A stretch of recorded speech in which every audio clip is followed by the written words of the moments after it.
বৈষম্য বিরোধী ছাত্র আন্দোলনের যে কমিটিগুলো এখন হচ্ছে, অর্থাৎ তারা বলেছে যে রাজনৈতিক দল গঠন করবে তারা, এবং সেই কারণে তারা এখন বিভিন্ন জায়গায় কমিটি গঠন করছে।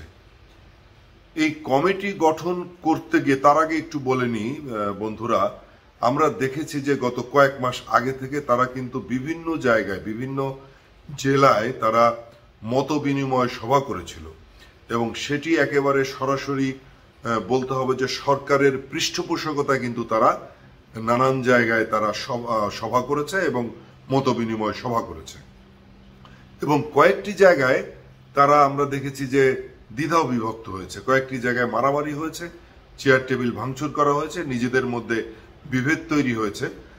এখন নতুন করে যখন আবার কমিটি গঠন করা হচ্ছে, তখন আমরা যেটা দেখলাম সেটি হচ্ছে যে একেবারে কমিটিতে থাকার জন্য তাদের নিজেদের মধ্যে মারামারি শুরু হয়েছে, ঠিক যেটি অন্যান্য রাজনৈতিক দলের মধ্যেও হয়ে থাকে।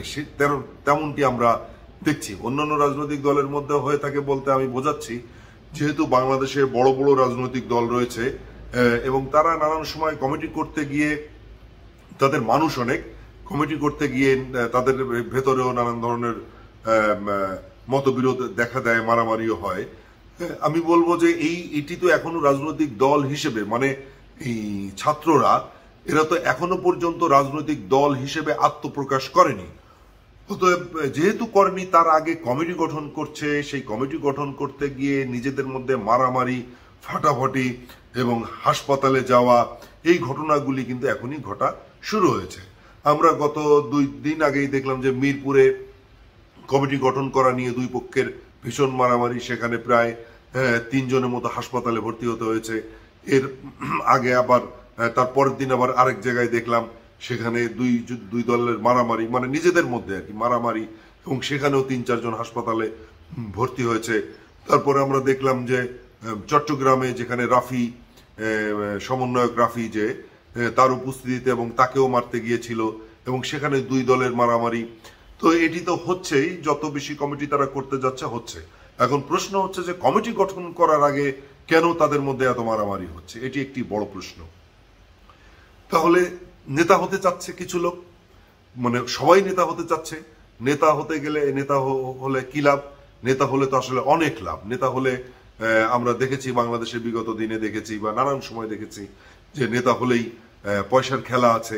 তাহলে বৈষম্য বিরোধী ছাত্র আন্দোলনও কি সেই পয়সার খেলার মধ্যে ঢুকতে চাচ্ছে? তারা মুখে বলছে একরকম আর তাদের কার্যকলাপ দেখছি আমরা অন্যরকম। এখন এই বৈষম্য বিরোধী ছাত্র আন্দোলন তারা রাজনৈতিক দল হিসেবে যখন গঠন হবে, এখনই তারা গঠন হয়নি, এখনই তারা মানে কমিটিতে থাকার জন্য যে মরিয়া হয়েছে, মরিয়া হয়ে মারামারি ফাটাফাটি করছে নিজেদের মধ্যে। আর কমিটি গঠন যখন হয়ে যাবে, তারা যখন নেতা হয়ে যাবে, তখন কি করবে তারা? এই সমস্ত ছাত্ররা, আমরা ভেবেছিলাম যে দেশের ভবিষ্যৎ, এখন কি দেখছি আমরা? তার উল্টোটাই দেখছি। এই ছাত্ররা নিজেদের মধ্যে এখনই মারামারি কাটাকাটি শুরু করে দিয়েছে শুধুমাত্র কমিটিতে থাকার জন্য, ভবিষ্যতে নেতা হওয়ার জন্য, ভবিষ্যতে একজন এমপি হবে, মন্ত্রী হবে, সেই স্বপ্ন তারা এখনই দেখছে। এবং যখন এই দলটি গঠন হবে, ভাবছি যে আসলে কিনা পরিস্থিতি তারা তৈরি করতে পারে। দর্শক, এই ছিল ভিডিও, সবাই ভালো থাকবেন।